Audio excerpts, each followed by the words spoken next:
강의 27번째 시간입니다. 오늘 야곱이 가정을 이루게 되는 장면 우리가 좀 함께 살펴보고자 합니다.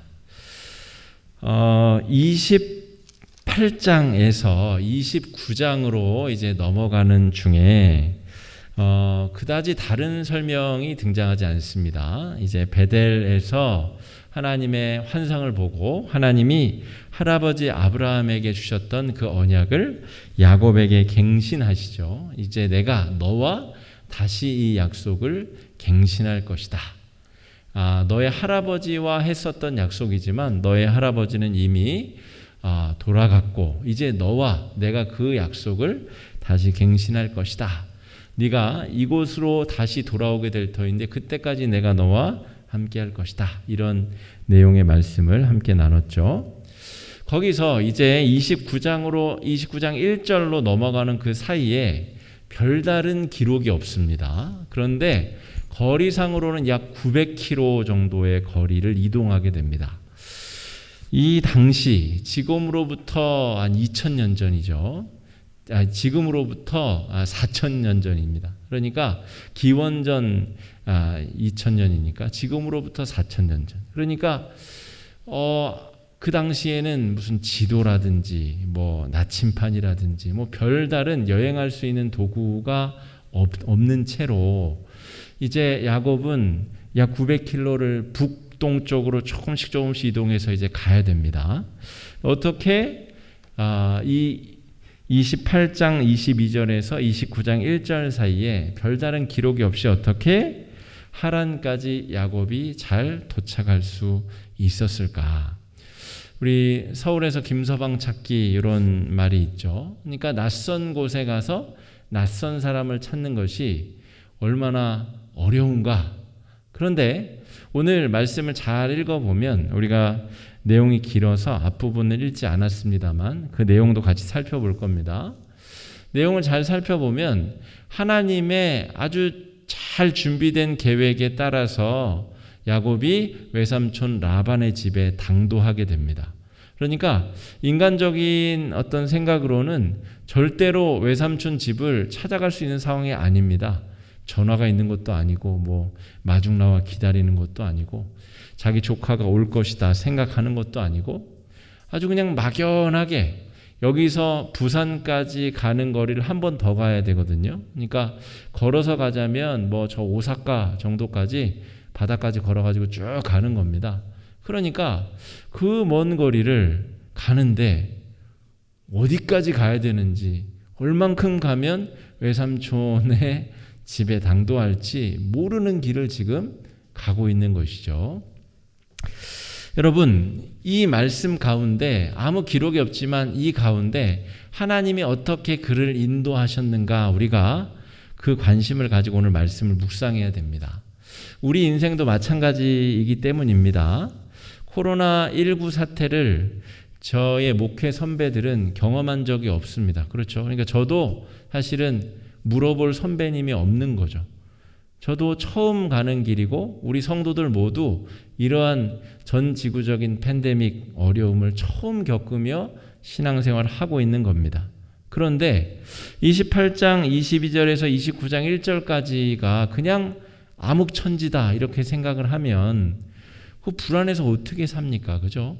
그런데 아무 기록이 없지만 하나님께서 야곱을 정확하게 외삼촌 라반의 집 근처까지 지금 이끌고 계시다 하는 것이죠.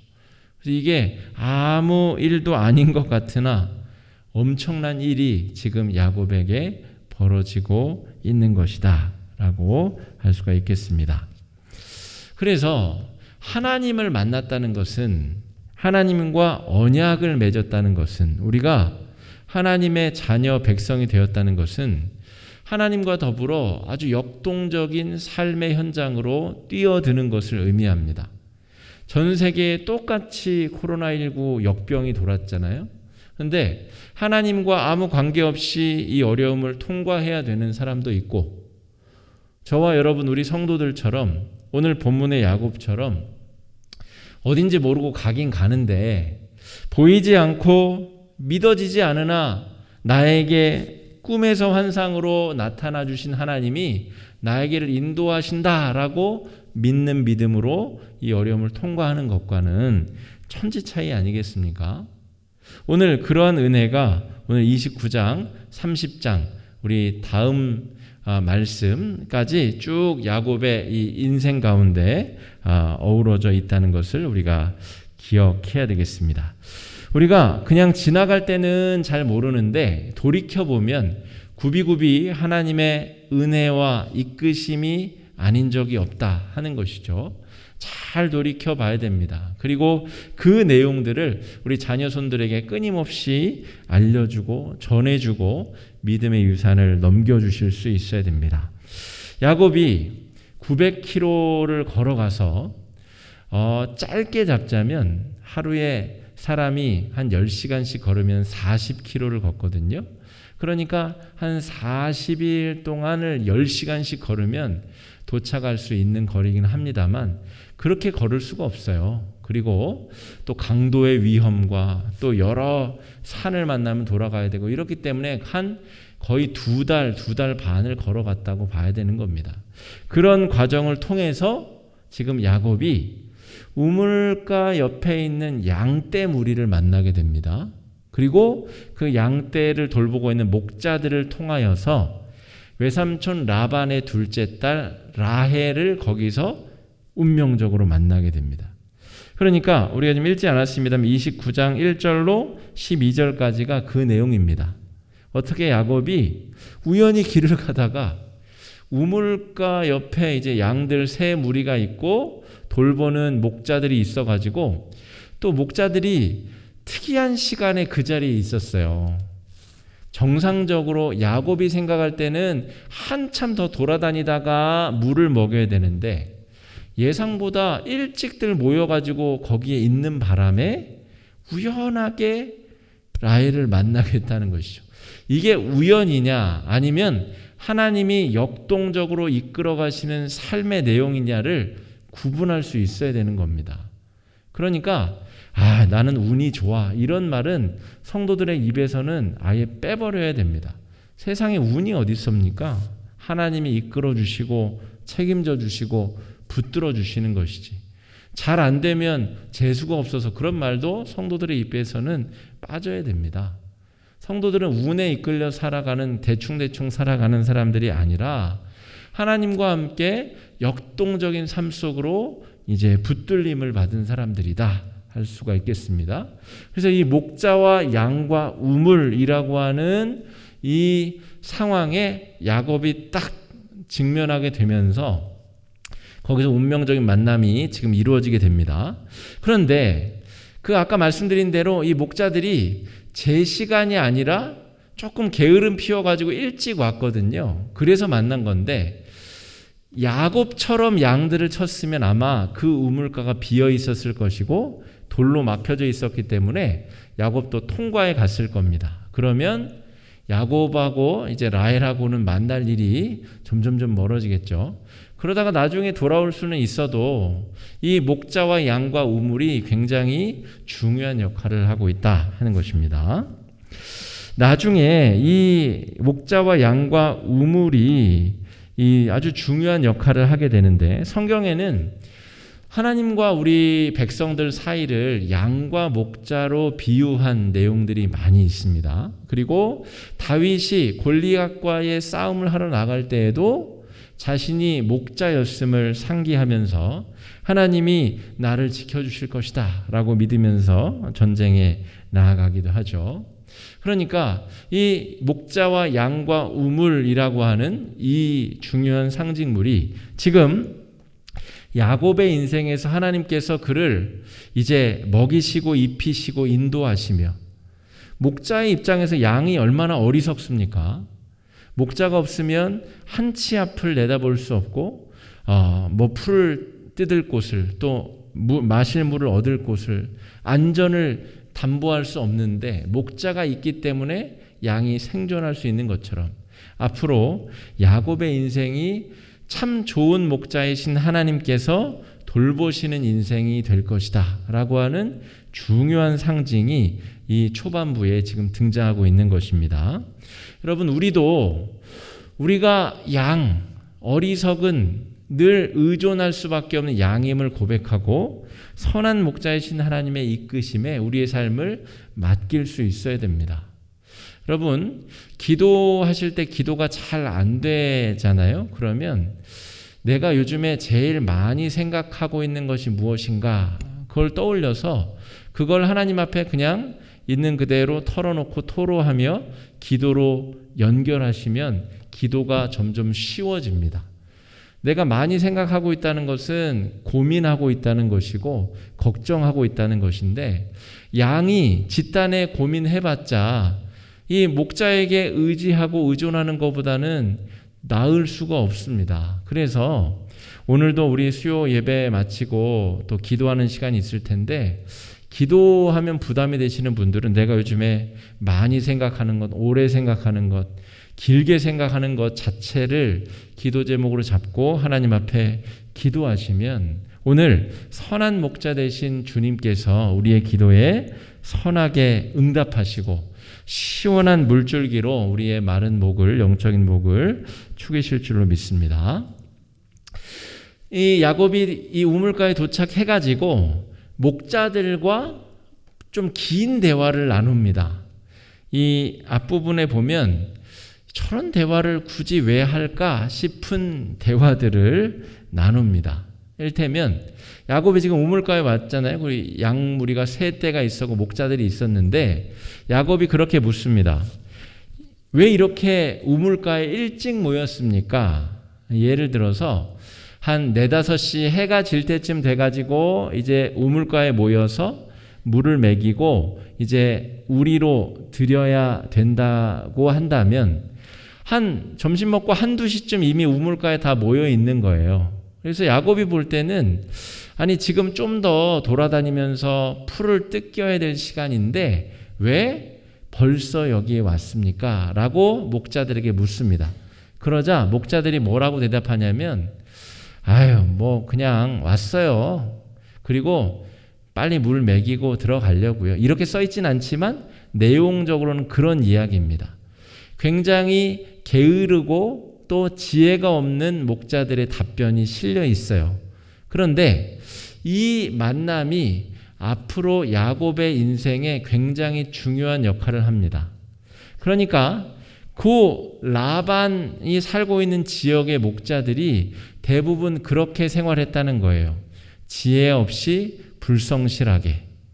그런데 나중에 보면 야곱이 한 달 동안 삼촌 라반의 양과 염소를 치는데 굉장히 남다른 실력을 보여줍니다. 성실하고 지혜롭게. 나중에 삼촌 라반의 재산도 다 가져오게 되는 계기도 그 지독한 성실함과 열심에 있었던 것이죠. 그러니까 요 목자들이 그렇게 게으르지 않았다면 라헬하고 만날 수도 없었을 뿐더러 야곱이 하나님의 사람으로 두각을 나타낼 수도 없었습니다. 그러니까 이 목자들의 존재, 목자들과 나눈 대화가 오늘 그런 의미에서는 굉장히 중요하기 때문에 우리가 볼 때는 별로 중요하지 않은 내용인데도 아주 길게 지금 29장 앞쪽 부분을 그 내용들이 다 잡아먹고 있다, 잠식하고 있다 할 수가 있겠습니다. 자, 그래서 이 게으른 목자들 때문에 야곱은 라헬과 이제 순적한 만남을 가지게 됩니다. 아주 운명적인 만남을 가지게 되죠. 이 라반에게는 2딸이 있었는데 레하와 라헬. 그런데 지금 만난 사람이 라헬 둘째 딸입니다. 그리고 아마도 이 라헬이 언니보다는 외모가 더 예뻤던 모양입니다. 그리고 이 첫 번째 운명적인 만남에 야곱은 마음을 다 빼앗기게 됩니다. 하나님께서 이 여인을 내 아내로 이제 짝지어 주시려나 보다. 아마 여기서부터 마음을 딱 이제 먹은 것 같습니다. 지금까지의 여정에 하나님께서 어떻게 일하셨고 인도하셨다라는 기록이 없습니다, 사실은. 근데 여러분, 오늘 제가 설명드린 것 900km의 길을 하나님이 이끄시고 때마침 그 우물가에 이 양떼와 목동들이 있었고 이 목동들이 굉장히 불성실하게 일했기 때문에 그 시간에 야곱이 만날 수 있었고 또 운명적으로 첫 번째 만난 여인이 만약에 레아였으면 아마 야곱의 인생이 또 달라졌을 수도 있습니다. 그런데 그 첫 번째 만남에 둘째 딸 라헬을 만났기 때문에 또 야곱의 인생이 다른 국면으로 이제 접어들게 됩니다. 여러분, 그렇다면 하나님께서 일하신 걸까요? 하나님께서 일하시지 않았는데 이렇게 자연스럽게 일이 진행된 걸까요? 성경은 거기에 대해서 별다른 설명을 하지 않습니다. 이 성경을 읽는 저와 우리들이 그걸 보고 판단할 수 있어야 됩니다. 하나님께서 여기까지 야곱을 인도하셨구나. 그게 지금 제가 설명드린 바에 의하면 아주 정말 적절한 순간에 적절한 이끄심으로 하나님의 거룩한 인도하심에 따라서 야곱이 여기까지 오게 되었다라고 하는 거죠. 세옹지마라는 말이 있습니다. 변방세자의 늙은이 옹자란 말입니다. 어조사지에 말맞자 써서 변방에 사는 말을 가진 노인 이야기라는 뜻입니다. 옛날 어디 중국 역사책에 써있는 이 사파 같은 이야기인데요. 어떤 노인이 변방에 살던 노인이 말이 한 마리 있었는데 그 말이 도망가 버렸습니다. 그래서 사람들이 아이고 어르신 이거 악재가 다쳤습니다. 그런데 이 노인이 그럴 수도 있지 살다 보면 그렇게 했는데 이 말이 나가서 야생말들을 끌고 왔습니다. 좋은 일이 생긴 거잖아요. 한 마리가 나가서 너댓 마리가 같이 들어왔으니. 그러니까 동네 사람들이 아이고 축하합니다. 좋은 일이 생겼구려. 그랬더니 그럴 수도 있지 사는 게 그런 거지 이렇게 또 얘기했다 그래요. 근데 그 말 중에 한 마리를 타다가 아들이 그 말을 타다가 넘어져 가지고 낙마해서 다리가 부러졌어요. 그래서 사람들이 또 아이고 좋은 일이 있는 줄 알았더니 또 재앙이 닥쳤구려. 그래서 그럴 수도 또 이제 이 노인이 그렇게 말했다는 겁니다.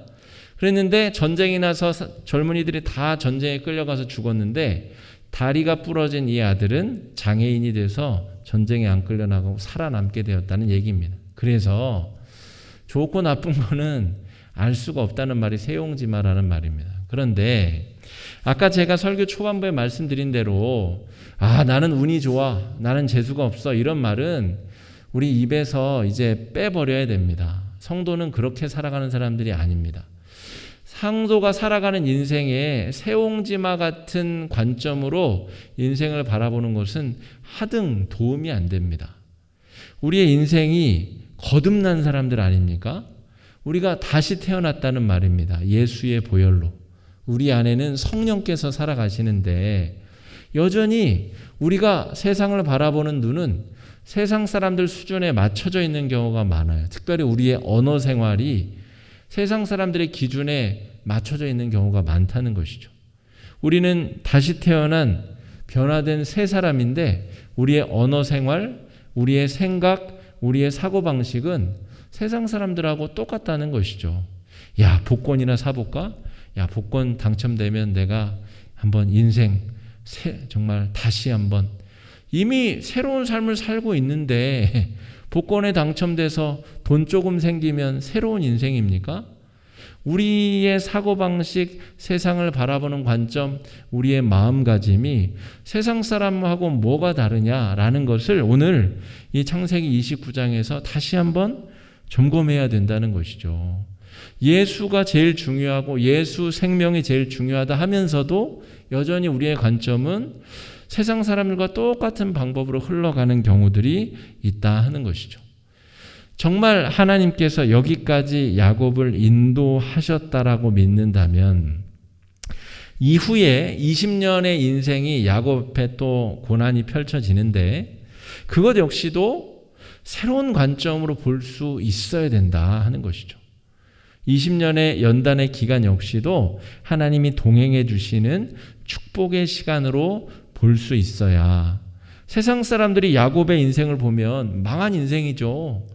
형한테 거짓말 2번 쳤다가 20년간 부모 장례도 못 치르고 정말 도망자의 신세를 망한 인생 아닙니까? 그런데 이 하나님께서 동행하셨다라는 관점에서 볼 때는 야곱의 인생이 전혀 다른 인생입니다. 그 12아들을 통하여 하나님의 민족이 건립되는 실제적인 민족의 아버지가 바로 야곱이 된다는 말이죠. 그러니까 어떤 관점으로 세상을, 이 말씀을 세옹지마의 관점으로 해석하는 설교자들도 참 많이 있습니다. 하나님이 지혜를 주셔서 잘 도망하게 하셨는데 더 큰 사기꾼 외삼촌에게 속아가지고 아주 고난의 시간을 겪게 돼서 마치 세옹지마를 설명하듯이 오늘 본문을 해석하는 설교자들도 있다는 것이죠. 그러나 이 모든 과정이 사실은 하나님이 동행하셨다면 그건 반드시 축복입니다. 그런데 반대로 지금 에서는 아마 나중에 기록에 보면 하나님과 동행하지 않았음에도 불구하고 잘 먹고 잘 산 걸로 추정이 됩니다.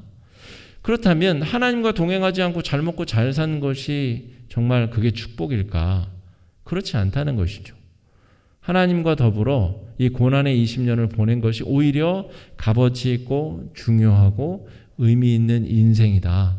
그렇게 볼 수 있는 영적인 눈을 저와 여러분이 가져야 된다라고 오늘 말씀이 우리에게 강력하게 호소하고 있는 것입니다. 그래서 이게 과연 도망이냐 아니면 영적 독립을 위한 여행길이냐, 이것을 우리가 분명하게 식별할 수 있어야 된다는 것입니다. 예를 들어서 세상 사람들이 볼 때에는 이 본문을 그냥 소설책 읽듯이 읽으면 도망자죠, 도망자. 그죠?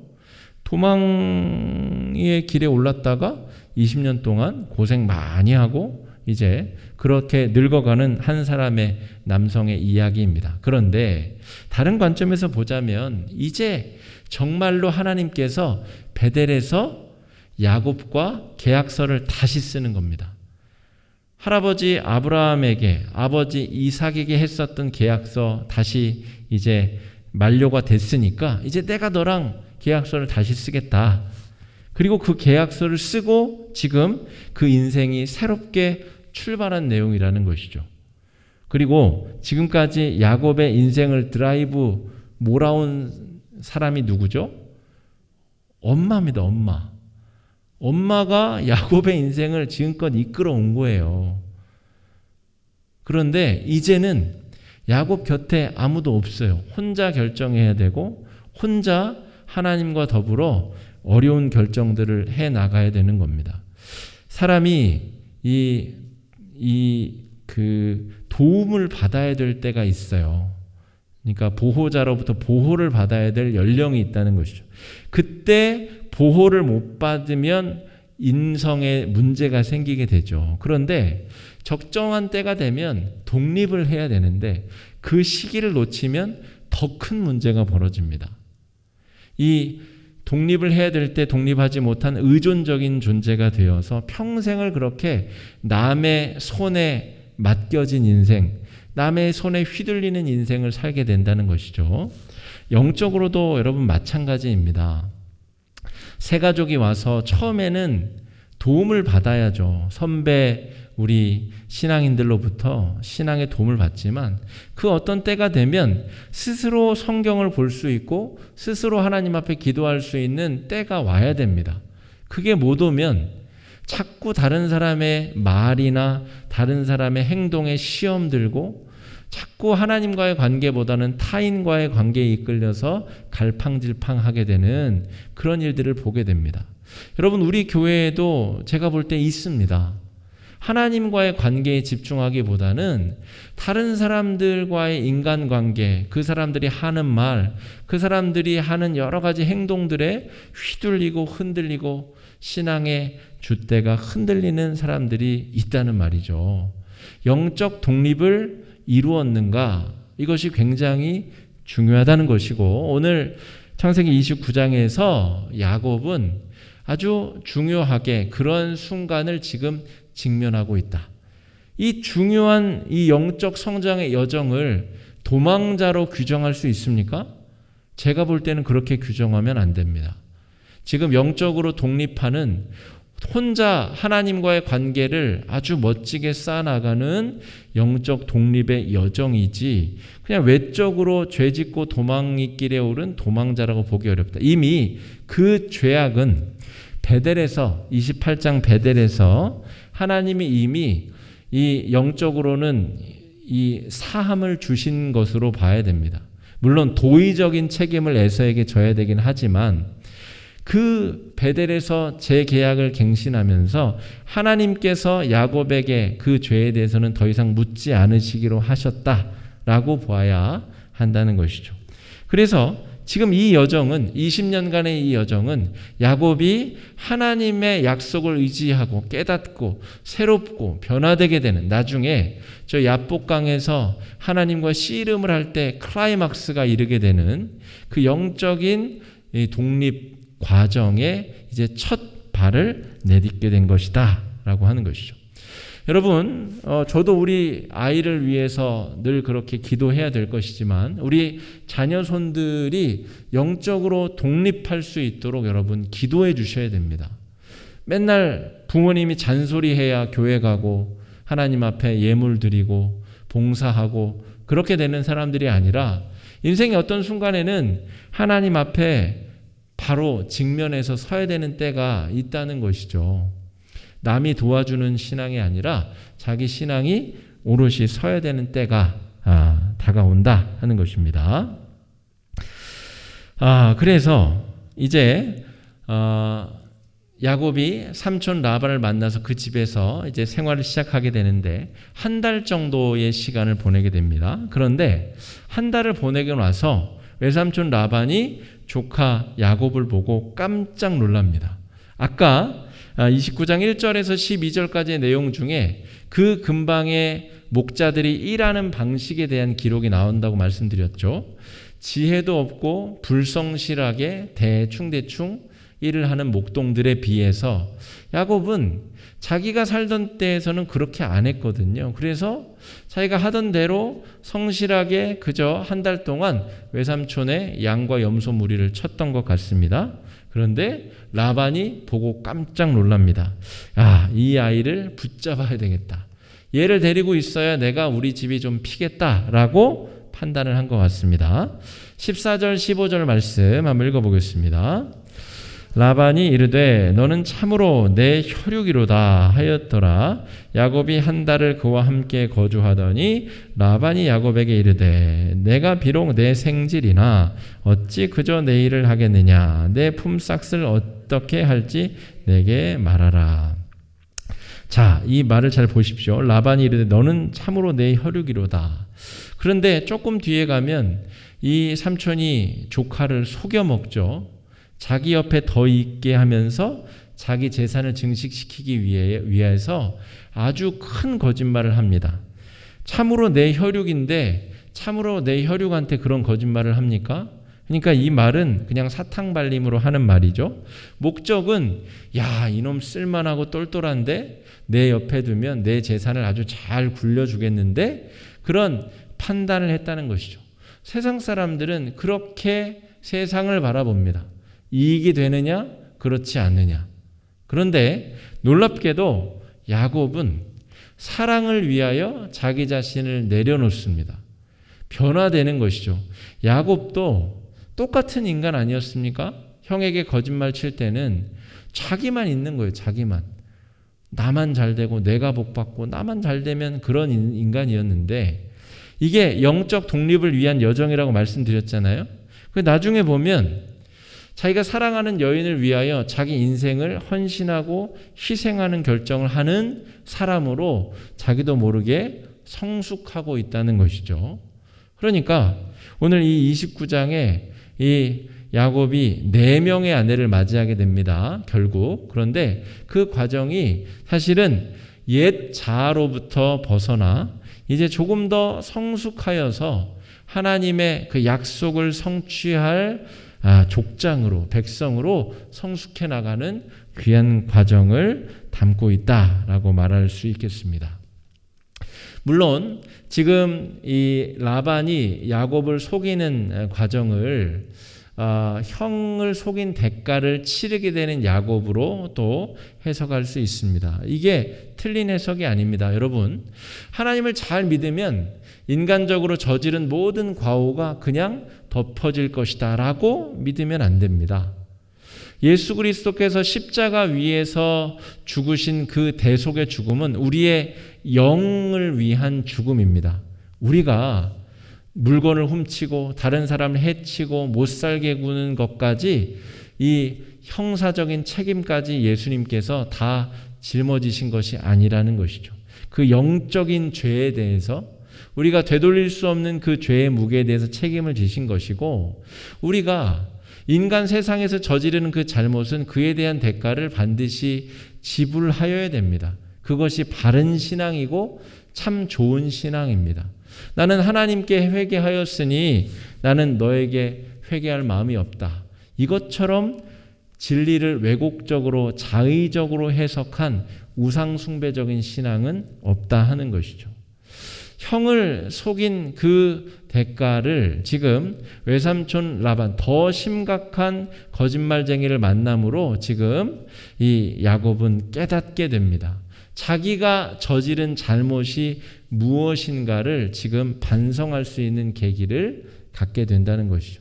그래서 나중에 20년 뒤에 형 에서를 만날 때에 아마도 악어의 눈물을 흘렸다라고 생각되지는 않습니다. 야곱은 정말 반성하고 회개했었을 것입니다. 왜냐하면 자신이 저지른 잘못을 똑같은 방법으로 지금 돌려받았거든요. 그래서 20년이라는 시간 동안 하나님의 연단의 시간, 또 자신의 죄를 성찰할 시간을 갖게 된다는 것이죠. 그래서 여러분, 참 좋은 신앙은 하나님에게뿐만이 아니라 사람에게도 보암직하고 듬직한 신앙이 좋은 신앙입니다.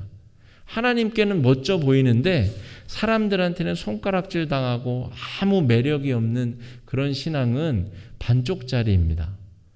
하나님 앞에 바로 선 신앙은 사람들 앞에도 매력적일 수 있어야 됩니다.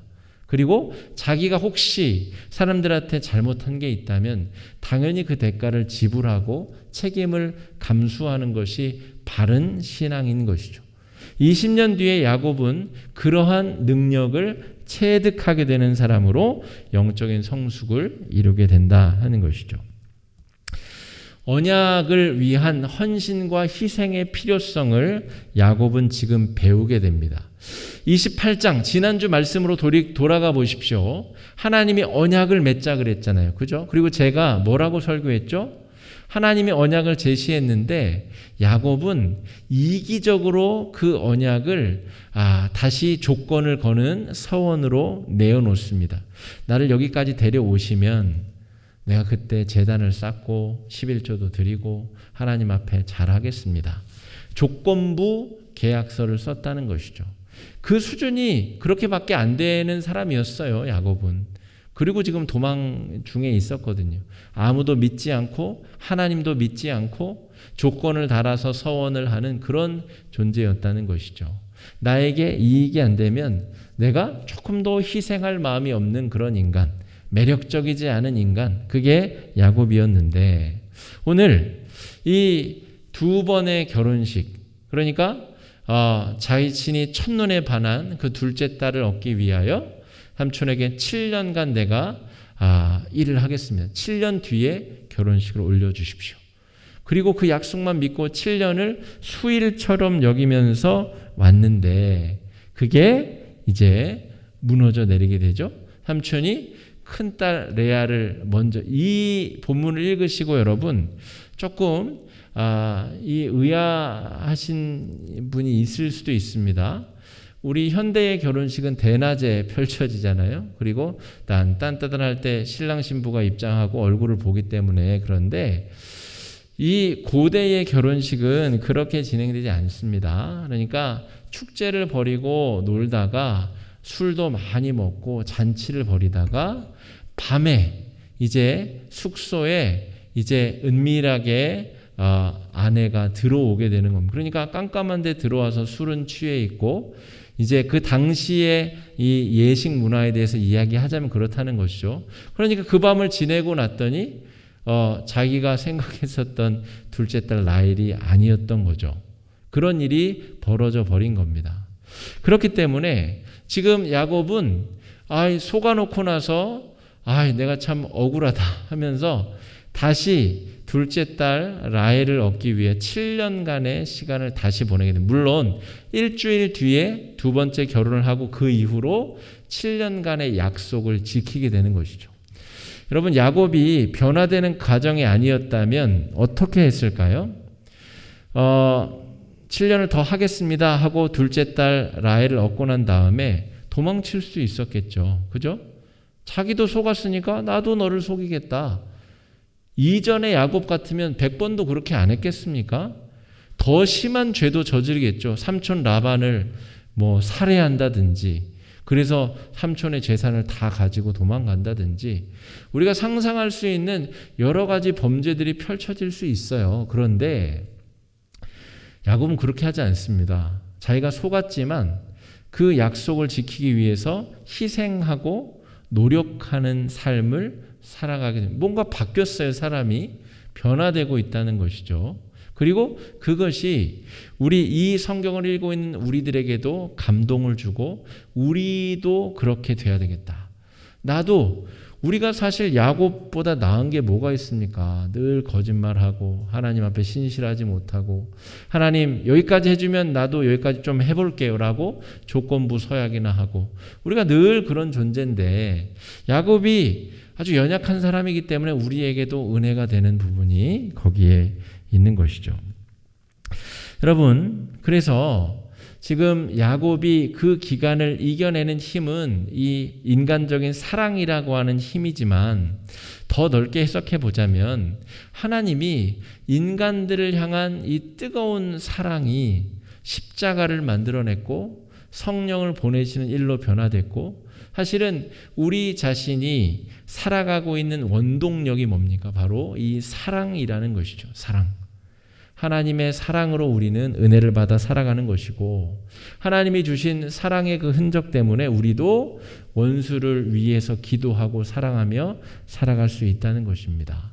여러분, 코로나가 어렵고 힘들죠. 그죠? 그런데 이 어려운 상황을 우리가 어떻게 이겨낼 수 있느냐라고 한다면 사랑입니다. 사랑. 결국 사랑이라고 하는 백신, 그 백신을 통하여 우리는 이 두려움과 공포와 어려움을 이겨내야 하고 능히 이겨낼 수 있다는 것입니다. 야곱이 그 어려운 상황에서 지금 하나님의 이끄심을 따라 자신이 받은 사랑을 바탕으로 또 타인을 사랑하기 위하여 그 시간을 지금 이겨내고 있는 것처럼, 고난과 역경을 우리가 이겨낼 수 있는 최고의 능력, 백신, 권능은 하나님으로부터 우리가 물려받은 사랑, 그 사랑의 힘이다라는 것을 기억할 수 있어야 되겠습니다. 창세기 29장 20절 말씀 한번 같이 읽어보겠습니다. 야곱이 라헬을 위하여 7년 동안 라반을 섬겼으나 그를 사랑하는 까닭에 7년을 며칠같이 여겼더라. 이게 바로 사랑의 힘입니다. 사랑이 아니고는 불가능한 일. 여러분, 아이를 낳은 엄마는 평생 귀하게 자라서 남의 오줌 똥을 만져보지도 않던 사람이 자식을 낳으면 그 자식의 똥 오줌을 뒤집어 써도 웃으면서 치울 수 있고 만질 수 있는 것이 바로 사랑의 힘입니다.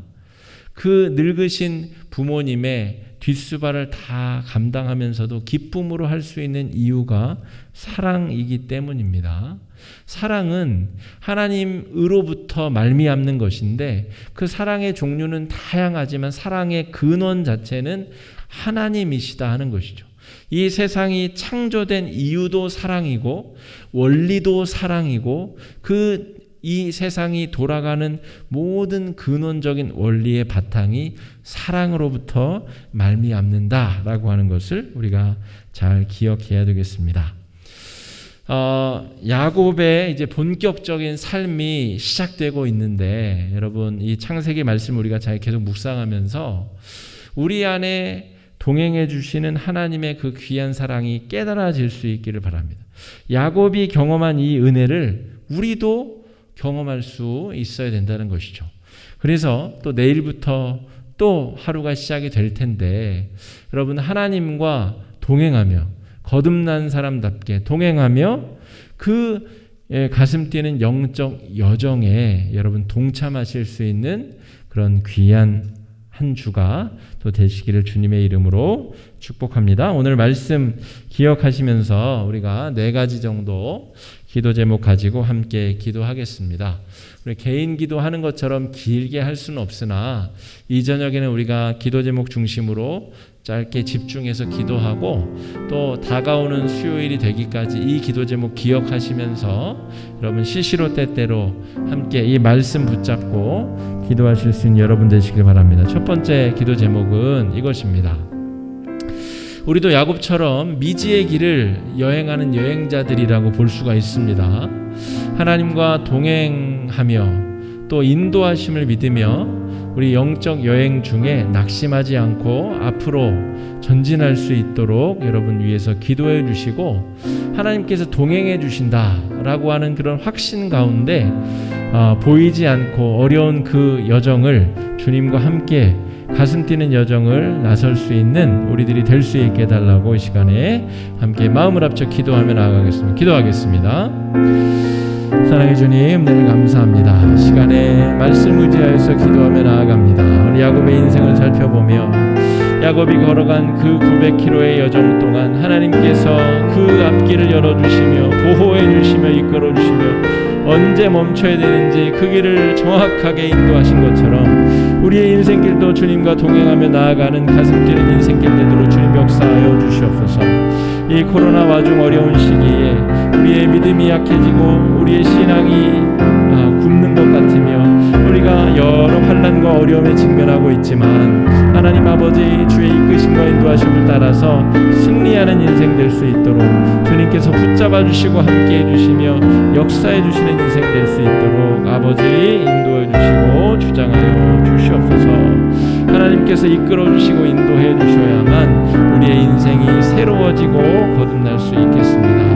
하나님의 이끄심을 따라 우리의 인생이 나아갈 수 있도록 주님 주장하여 주시옵시고 성령의 주장하심과 인도하심을 경험할 수 있도록 주님 도와주시옵소서. 하나님 아버지 주님과 함께 이 가슴 뛰는 영적 여정에 승리하게 하여 주시옵소서. 우리가 영적으로 독립할 수 있는 귀한 계기가 되게 하여 주시옵시고 하나님의 마음과 뜻을 깨달아 변화되고 새롭게 되는 은혜의 은총의 시간들로 채워주시고 역사해 주시고 함께하여 주시기를 주님 아버지 간절히 소망하오니 아버지 인도해 주시옵시고 역사해 주시옵소서. 두 번째 기도 제목은 이것입니다. 거짓은 진리의 언약을 담아낼 수 없습니다. 야곱은 거짓된 방법으로 하나님의 그 축복을 쟁취하려 하였기 때문에 더 심한 죄인 라반을 만나 그 죄의 대가를 또 자신의 잘못을 성찰할 수 있는 기회를 얻게 됩니다. 이것이 그냥 골탕 먹는 시간이 아니라 자신의 죄를 돌이키며 그 죄를 온전히 영적으로 용서해 주신 하나님의 사랑을 경험할 수 있는 시간이 되어야 되겠습니다. 우리의 일상생활도 하나님의 언약을 담아낼 수 있는 그런 헌신과 사랑으로 가득 채워질 수 있게 해달라고, 우리 안에 부정직하고 불성실하고 또 다른 사람들에게 수준에 미치지 못하는 그런 삶이 아니라 다른 사람들을 매력적으로 이끌 수 있는 그런 멋진 하나님의 사람의 삶을 살 수 있게 해달라고 이 시간에 함께 기도하며 나아가겠습니다. 기도하겠습니다. 사랑의 주님, 은혜를 감사합니다. 주님, 우리의 삶이 변화된 삶답게 되게 하여 주시옵소서. 하나님 아버지, 우리의 인생이 하나님 앞에 또 사람들 앞에 인정받는 삶이 되게 하여 주시옵소서. 하나님 앞에 감동을 드리며 사람들에게 매력적인 삶이 되게 하여 주시옵소서. 하나님의 언약을 담아낼 때 거짓과 잘못된 방법을 사용하지 않게 하여 주시옵시고 잘못된 도구로 우리의 인생이 악용되지 아니하도록 지켜주시며 하나님께서 붙들어 주시고 채워주시며 인도해 주시는 삶, 온전케 되는 하나님의 축복과 은혜, 그 역사를 경험하는 인생 되도록 인도하여 주시옵소서. 하나님, 그리하여서 우리 인생이 하나님의 언약을 담아내는 좋은 그릇 되게 하여 주시옵시고, 깨끗한 그릇 되게 하여 주시옵시고, 하나님께서 붙들어 주시고 책임져 주시며 역사해 주시는 거룩하고 아름다운 인생들 되도록 하나님 인도하여 주시옵소서. 우리의 삶이 복음을 증거하는 좋은 도구가 되게 하여 주시옵시고, 많은 사람들에게 하나님의 능력과 은혜와 은총을 전하는 좋은 도구 될 수 있도록 아버지 인도해 주시고 주장해 주시고 역사해 주시고 인도해 주시옵소서. 세 번째 기도 제목은 거짓과 기만을 이겨낼 힘이 사랑에 있습니다. 외삼촌 라반의 그 거짓과 기만을 오늘 야곱은 성숙해가는 과정에 사랑과 헌신으로 이겨내고 있습니다. 여러분, 우리를 둘러싼 여러 가지 문제들 예수 그리스도의 사랑으로 이겨낼 수 있도록 위해서 이 시간 함께 기도하실 때에 아프가니스탄을 비롯한 여러 세계 분쟁 지역들을 위해서 기도해 주시고, 또한 우리 남북 통일의 문제를 위해서 그 첫 단추가 다시 회복될 수 있도록 대화가, 또 남북 정상 간의 회담이, 또 이산 가족 간의 만남이 여러 채널을 통해 이루어질 수 있도록 여러분 기도해 주시고, 우리 환경이 회복되고 복원되는 문제를 위해서 기도해 주시고, 또 이 시대와 또 여러 문제 때문에 어려움을 겪고 있는 사회 통합과 갈등 해결의 문제를 위하여서 여러분 함께 기도해 주시기 바랍니다. 기도하겠습니다. 사랑의 주님, 은혜를 감사합니다. 이 세상에 벌어지고 있는 여러 문제들을 위하여 주님 기도합니다. 우리가 사랑으로 헌신하며 함께 기도하기를 원하오니 하나님 아버지, 온 세상에 분쟁 중인 지역들에 아버지 함께하여 주셔서 하나님의 사랑으로 덮어주시며 위로하여 주시옵소서. 특별히 저 아프가니스탄의 저 어려운 그 상황을 주님 회복시켜 주시옵소서. 하나님 아버지, 정상적인 정부가 들어서게 하여 주시옵시고, 하나님 아버지, 사람의 인권이 존중받고 사람이 사람답게 살아갈 수 있는 나라가 되게 하여 주시옵소서. 하나님 아버지, 복음이 증거되며 하나님을 자유롭게 예배할 수 있는 세상이 열려지게 하여 주시옵소서. 아버지, 남북한 간의 대화가 열리며 더 이상 총풀이를 겨누지 아니하고 상생과 협력과 같이 살 수 있는 방법을 의논하는 길이 열릴 수 있도록 아버지 인도하여 주시옵소서. 하나님 아버지, 이 시대에 처한 여러 가지 문제들, 우리 특별히 환경 파괴의 문제를 주님께서 기도하오니 우리가 이 환경 문제를 주님 가볍게 여기지 아니하게 하여 주시옵시고, 주님 파괴된 자연이 다시금 회복될 수 있기를 위하여 애쓰고 노력하며 주님 우리가 사랑과 헌신으로 나아갈 수 있도록 망가진 피조 세계를 돌볼 수 있도록 인도와 주님 역사해 주시옵시고 채워주시옵시고 인도하여 주시옵소서. 하나님 아버지, 코로나 와중에 사회가 계층화되고 나뉘어지고 갈등과 대립과 어려움 가운데 내몰리고 있습니다. 이 세상이 나누어지기보다 서로 대화와 존중과 배려를 통해서 하나 되게 하여 주시옵시고, 여러 갈등들이 해결되며 하나님의 은혜를 경험할 수 있도록 아버지, 이 시대와 역사 가운데 보혈의 공로로 덮어주시고 예수 십자가의 은혜로 덮어주셔서 하나님의 은혜로 변화되고 새롭게 되는 은혜의 역사가 있도록 주님 시작해 주시옵시고 인도하여 주시옵소서.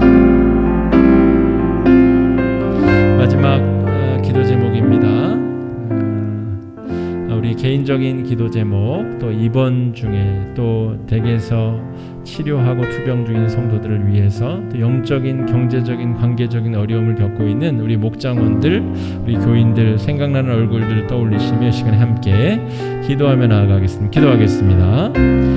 사랑의 주님, 은혜를 감사합니다. 우리 성도들 여러 가지 기도 제목 가지고 하나님 앞에 기도하고 있습니다. 건강의 문제, 또 사업의 문제, 직장의 문제, 관계의 문제, 여러 가지 문제들 주님 앞에 기도하는 이 모든 기도 제목들, 자녀 손들의 영적인 문제, 또 진로 학업의 문제, 여러 가지 성취해야 될 과업의 문제들로 기도할 때 주님 하나님의 거룩하신 은혜를 내려 주셔서 하나님 아버지, 그 기도에 선하게 응답하여 주시옵시고, 하나님이 원하시는 때에 하나님 원하시는 방법으로 그 모든 기도 제목이 아름답게 응답되어질 수 있도록 아버지 역사해 주시고 인도하여 주시옵소서. 하나님 아버지, 우리가 살아가는 이 인생길이 하나님께서 우리에게 허락하여 주시는 진리의 길, 그 아름다운 선한 길이 될 수 있도록 인도하여 주시며 하나님의 역사하심과 인도하심을 감안할 수 있도록 아버지 인도해 주시고 역사해 주시고 역사해 주시고 함께하여 주시옵소서.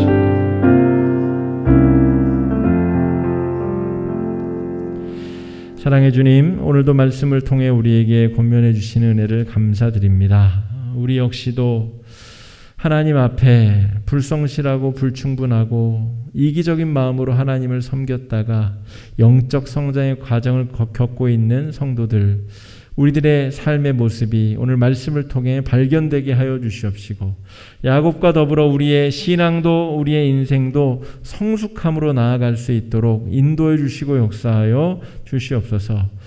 우리가 이 시간 기도드린 모든 기도 제목에 하나님 선하게 응답하여 주시고 선하게 인도하여 주시옵소서. 귀하고 복되신 예수님 이름으로 간절히 기도드립니다. 아멘. 주기도문으로 기도에 마치겠습니다.